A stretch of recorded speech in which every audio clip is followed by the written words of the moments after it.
Good morning, and thank you very much, James. And can I just say I'm very pleased to be with you all this morning as we mark the 30th anniversary of Leader, not alone in Ireland, but right across Europe as well.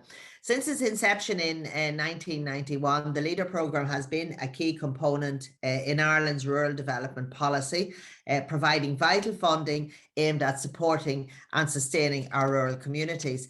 Leader is well established in Ireland now, and as Minister, I do believe that rural Ireland has benefited from Leader support over the past 30 years. And as many of you know, our Rural Future is the government's new 5-year policy for rural Ireland. And as someone who has travelled the country in recent months, meeting local communities and different groups, I know that our Rural Future is already having a big impact. And the Leader programme is a very important part of our rural future, and indeed will play a key role over the lifetime of the policy. In my view, Leader is integral to further enhancing the participation of local communities in shaping their future and building leadership and resilience and capacity within communities. So I was delighted as Minister in 2016 to have signed the contracts with the local action groups to deliver this current programme.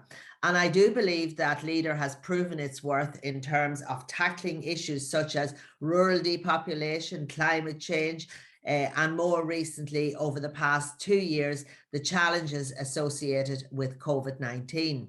Indeed, over the past number of months, I've had the opportunity to visit a range of Leader projects right across the country that are increasing tourism, creating jobs, driving investment, and providing a boost to our rural economies. For example, take St. Declan's Way in County Waterford, which I visited only last month. With the help of Leader funding, this project will significantly boost visitor numbers to the southeast. Earlier this month, along with Taoiseach Leo Varadkar, I visited the new Bali Bay Food Hub in my own County Monaghan. And the Food Hub is a state-of-the-art facility which has received a combined investment of €400,000 through the Leader programme and the Regional Enterprise Development Fund.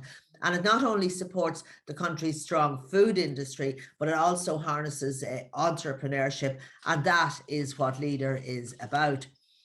Colleagues, on Friday, I launched the National Rural Network booklet on Leader, and this booklet details the main aims, objectives and backgrounds of 72 Leader-funded projects located right across the country. So I really would urge you all to have a look at the booklet, because it really does tell some inspirational stories about the success and the achievements of so many people.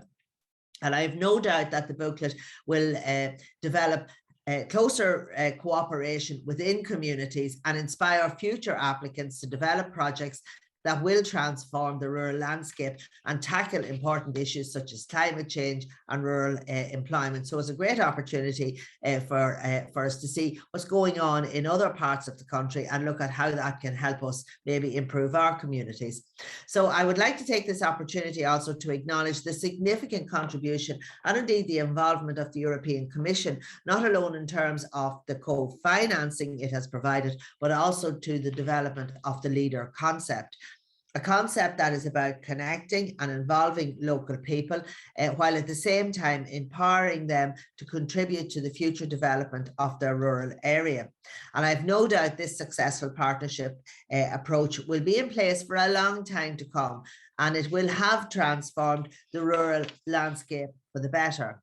As we look to the future and the next Leader programme, I was pleased to announce the details of the 2-year Transitional Leader programme in December of last year, which ensured for the first time that there was no funding gap between this programme period and the next programme, which will begin in 2023. The Transitional Leader programme, with a budget of €70 million, places a greater or a particular emphasis on building capacity within new communities and on supporting rural communities to recover from the impact of COVID-19.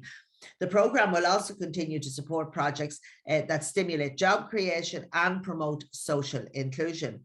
This investment demonstrates the government's ongoing and continued support for Leader. I would like to take this opportunity to acknowledge all those who have been involved in the various local action groups throughout the last 30 years. Your dedication to the ethos of Leader and your ongoing engagement with our rural communities has ensured that this programme has delivered vital investments across rural Ireland. I would also like to give a sincere thank you to Dr. Maura Farrell and her team in the National Rural Network for organising this hugely important event to mark the 30th anniversary of Leader in Ireland, and to the range of speakers who will be participating in the panel discussions that will take place later. I thank you for your time this morning, and I look forward to hearing about the interesting discussions that will take place over the course of the day. Thank you very much. Gurumila Mahakiv.